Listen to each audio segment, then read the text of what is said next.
to the more streamlined, high-tech offerings from Xbox and PlayStation, Nintendo consoles have always positioned themselves as the more whimsical alternative within the gaming landscape. Contrasting their graphics-focused competitors, they tend to instead prioritize making the console experience just as memorable and magical as the games you're playing on it. Their user interfaces are designed to emit pure childlike wonder, loaded with tons of cool features and built-in applications that take the user experience to the next level. One could own a Wii with no games and still log hours of fun messing around in all of the various free features that came with it. But going into the later half of the 2010s, this design mentality would begin to shift. You see, around 2016, Nintendo were in a very different place than they are today. And that place was the bad place. Their most recent system, the Wii U, had completely flopped with audiences and critics alike due to bad marketing,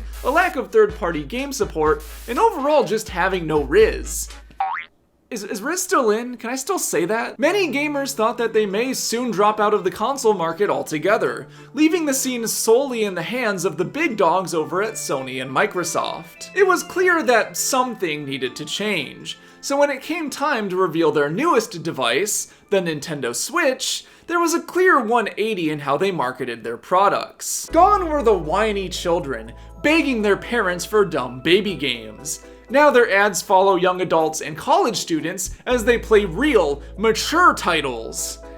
Like Splatoon 2. It wasn't just their marketing that changed though. One of the biggest complaints about the Wii U was its bloated, confusing user interface that was difficult to navigate and extremely slow to load. With the Switch, Nintendo made sure not to repeat the same mistakes again. Gone were all of the pompous menus and unnecessary features. Now you just get your list of owned games on a simple white backdrop, with no background music or extra applications to distract you with. Just a bare-bones eShop to buy product, and various basic system settings and profile options. The masses rejoiced, relieved from the shackles of fun and whimsy, now free to roam the generic white void that is the Switch home menu. However, that was then, and this is now. Over the last couple of years, the tides around this discussion online began to shift, as those who grew up in the 2000s and early 2010s, also known as my childhood and coincidentally the best time to ever be alive, began to age into adulthood and become old enough to feel nostalgic for the good old days. Suddenly, Nintendo's habit of overstuffing their consoles with free features and cool aesthetics stopped being cringe and started to become celebrated, with a growing mob of internet-poisoned Zoomers begging for them to return to their old ways. Could this just be another case of nostalgia clouding our rational judgment? Or did we really bully Nintendo into destroying a special part of their identity? Let's investigate a bit further and find out. Up until the turn of the millennium, Nintendo typically didn't include any menus or extra features in their consoles. You just popped a cartridge in and the game booted up immediately. If nothing was in there, then nothing happened. Of course, this was just the standard in the gaming industry at the time, as it wasn't until the late 90s and early 2000s that we started to see video game devices include basic home menus as part of the user experience. This lines up neatly with the release of the Nintendo GameCube in 2001. Their first system to include an interface in really any capacity. Now normally when booting the console up, you were only greeted with a brief splash animation before going right into loading the game. However, when turning it on without a game disc in, you were instead taken to the first ever Nintendo home menu. It was quite bare bones compared to later iterations of the concept, only including the basic essentials common at the time like setting the time and date, managing memory card slots, or adjusting the audio-visual settings. But it was the presentation that really sold the charm of this thing. The menu was fittingly designed to look like a giant rotatable cube, and the visual aesthetic pulled heavily from Y2K futurism, giving a chill, late-night cyberspace vibe to everything, especially with the ambient music setting the mood. This user interface, however, was merely a taste of what Nintendo had in store for the next 15 years of their existence. In 2004, they released the Nintendo DS, a handheld counterpart to the GameCube that also doubled as a Pet Simulator, I think? Unlike its predecessor, the DS's menu was a mandatory element you needed to interact with regardless of whether a game was inserted or not, stylized in this basic graphing paper aesthetic. It was still fairly bare bones compared to what would come later. However, there were a few cool features in here that added a lot of personality to the device. Users had the ability to customize their DS with a variety of different color themes, personalized usernames and messages, and even set their birthday, which the system would acknowledge. You could even use the DS as a functional alarm clock. However, the biggest draw of the DS's menu was the introduction of a free built-in software known as PictoChat. PictoChat served as ground zero for the many free applications Nintendo would go on to include in their consoles, and kind of a bizarre one at that. It was essentially a mass group chat that up to 16 DS owners could join in on at once, with the ability to both type out and draw instant messages. The only catch was that you had to be within a 65-foot radius for it to work, which kind of defeats the purpose. Like, at that point, just talk. Still, back in 2004, when flip phones were barely mainstream and the internet was still quite primitive, this was a very novel feature to mess around in, especially for children. It added an entirely new dimension to the DS beyond being a machine that can play games. Suddenly, the device was an experience in and of itself. And going forward, Nintendo would prioritize this aspect of their consoles even further. Starting with the Wii in 2006, Nintendo would enter what I consider to be their golden age when it came to home menus. The visual aesthetic this time around attempted to recreate the feeling of walking by an electronics store and seeing dozens of televisions stacked on top of each other in the window, all displaying different channels. The difference here, of course, is that these channels don't display television shows. They instead act as portals to the Wii's many unique features. With the Me channel, for instance, you could create and store virtual avatars to use in the various Nintendo games of this era. Players could spend hours in this application alone, testing just how far they could push its creative limits to recreate their favorite characters or celebrities in Me form. And this was only the tip of the iceberg. With an SD card, users could store pictures in the photo channel, which came with a ton of wacky editing abilities and a surprisingly fun puzzle minigame that could go up to 48 pieces. Players could also check the weather outlook across the globe with the forecast channel, browse the web with the internet channel, and get access to world news via the news channel, the only truly unbiased news source you can trust. The Wii also introduced an online shopping channel where you could buy digital games both old and new, backed up by some of the most iconic music to ever grace a console menu. In fact, most of the Wii's various music tracks have achieved some level of pop culture notoriety, from the relaxing ambient home menu theme to the goofy meme track that is the Me Plaza theme.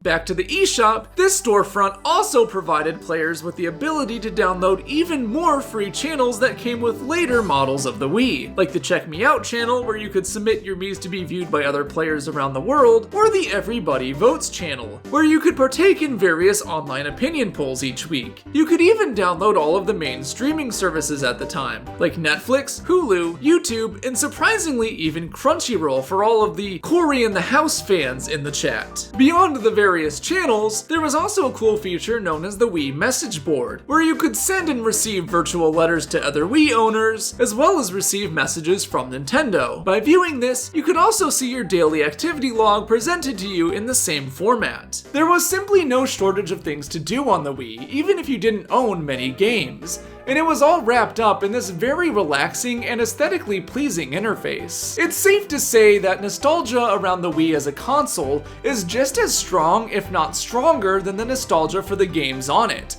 and this trend would continue with their next handheld device. The 2009 follow-up to the DS, the DSi, took the concept of the Wii menu and condensed it down into handheld form without sacrificing any of the charm. It's got PictoChat, now with the power to draw with a cool rainbow pen, another photo editing app now with a working front and back camera built directly into the device, an eShop, an internet browser, and even a working MP3 player that not only could store and edit audio files with wacky effects, but also record your own with the DSi built-in microphone, It also kept all of the customization options from the first DS, like colored themes, personalized usernames and messages, and the ability to set a birthday. Perhaps the most impressive feature on the DSi was one technically only added in with later models, but still freely downloadable off of the eShop for all users. I'm of course talking about Flipnote Studio, an animation app where players could create digital flipbook animations and upload them onto a Nintendo-hosted social media site straight from the DSi,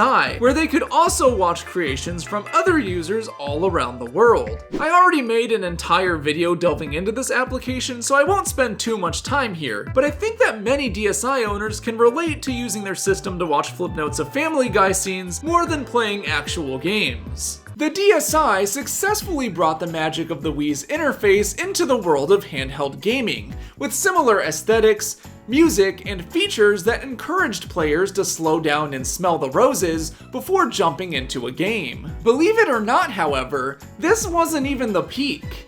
In fact, we haven't even begun to peak. But we're gonna peak today. We're gonna peak all over everybody, because the 2011 release of the 3DS would somehow take things even further. This device had an astronomical amount of built-in content to play around with, ranging from updated versions of previous apps like the Mii Maker, Photo Editor, MP3 Player, eShop, and Internet Browser, to numerous different augmented reality games that took advantage of the upgraded built-in video camera. The 3DS also leaned further into the capabilities of the internet, allowing users to receive fun weekly videos made by Nintendo in the Videos app, and add other 3DS owners as friends simply by being in range of each other. This was most useful for the Street Pass app, in which you could receive gifts from other 3DS owners you pass on the street and use them in various minigames. You could also message friends anywhere in the world through SwapNote, an updated version of PictoChat that included video and photo sharing abilities. As you can imagine, that did not end well at all, and Nintendo abruptly shut it down for several years before reintroducing it with the photo and video sharing removed. Yikes. This is only scratching the surface of what was possible on the 3DS, as we'd genuinely be here all day if I tried to explain everything. To put it simply, this is Nintendo's most robust home menu, not just in terms of cool features, but also customization options. You could apply a variety of different system themes based on the various Nintendo properties, organize your apps into folders, and even customize the application grid to your liking, making this the most personable Nintendo device to date. Of course, with every peak, there's a downhill slide that follows, and starting with the release of the Wii U in 2012, Nintendo would begin its descent into mediocrity. While the Wii U would keep a lot of the whimsical charm of previous console interfaces, with unique aesthetics and relaxing music, there wasn't as much stuff to do compared to what came before. Besides a heavily downgraded Mii Maker and a standard web browser, most of the system's non-gaming features were very basic, like having access to a friends list and activity log, or accessing all of the various streaming apps available at the time. The one exception to this was an application called Miiverse, which was a short-lived Nintendo social media site accessed directly through the Wii U and later added to the 3DS as well via an update. Here, players could make posts in the various communities dedicated to the different games on the system, with the ability to attach screenshots captured right from the console. The most popular posts of the day would then be displayed right on the home menu alongside the Miis of the users who posted them. It was admittedly a pretty cool feature, although as mentioned before, this drastically slowed down the user interface to the point where it would become one of the main complaints about the Wii U. This combination of the menu's sluggish load speed, combined with a relative lack of extra features, acted as a sort of tipping point when many gamers began to miss the simplicity of ye olde days, when you'd just pop a game in and play it without having to navigate a slow, confusing interface first. And for better or for worse, Nintendo listened. That all brings us back around to Nintendo's most recent console at the time of me filming this, the Nintendo Switch. This was also the most recent console when I started my channel 6 years ago. Jesus Christ. Like I said before, the Switch was initially celebrated for its return to a stripped-back minimalist menu, but as time has gone on, I think people have realized that this wish on the proverbial monkey's paw wasn't all it was cracked up to be. Now look, I love my Nintendo Switch, and in terms of its game library, amazing, perfect, 10 out of 10, no notes. Okay, well, you know, where the fuck was Star Fox at? But other than that, no notes. In terms of a console experience, though, well, there really isn't one. First of all, there's little to no features beyond booting up a game or messing around in the very basic settings. The most fun you're gonna have is checking the news feed for advertisements. Updates on new Nintendo releases. There's technically a meme maker tucked away deep in the profile icon settings, but it's extremely bare bones compared to the Wii version a decade prior, with no plaza to view all of your creations in. There's also an eShop, but it too is extremely bare bones with no background music or flair whatsoever. In fact, there's no music anywhere within the console's interface, just the sound of your own thoughts. Not fun, is it? There's no customization options either beyond corporate light and dark mode, which is wild considering that the DS had 16 color themes all the way back in 2004. Even the streaming options are lacking, with YouTube and Hulu being the only two available. The Wii had more options back in 2008, and streaming was barely even a thing back then. There's not even an internet browser on here? How am I supposed to look at Bowsette porn now, Nintendo? How? How am I supposed to do that? Look what you've reduced me to. That's pathetic. The Switch, and by the looks of it, the Switch 2, both stand in direct opposition to the previous 15 years of Nintendo consoles, completely ignoring the system experience and putting 99% of the focus back on it being a machine made to play games. This isn't necessarily bad, but I do feel like the whimsical focus of Nintendo devices was one of those things where we really didn't know what we had until it was gone. As of me filming this, the Switch 2 comes out tomorrow, and it looks to have a carbon copy of the Switch 1 menu with no background music or extra features anywhere. So it's going to be a very long time before we ever have another chance at getting that whimsy back. It's a shame. I mean, one of the biggest selling points of the Switch 2 is the ability to use the Joy-Cons like a computer mouse, but there's still no internet browser? In the big 25? What the helly? While it's sad what happened, it's by no means a problem exclusive to Nintendo consoles. Corporate minimalism has been sucking the fun out of our society since the late 2000s, and you can see this in everything from the apps on your iPhone to the way that McDonald's looks like a gray cinder block prison now. It's a trend that I hope comes to pass one day, and like all trends, I'm confident that it will. But until then, we just have to find ways to incorporate whimsy back into society in our own unique ways. Like, for example, drawing Rule 34 images of Bowsette. I'm kidding, I'm riffing, guys. Y'all will believe anything. Anyways, I've been GregCubed, and I've got some stuff to take care of. So yeah, I'll see you guys later and all that jazz, and yeah.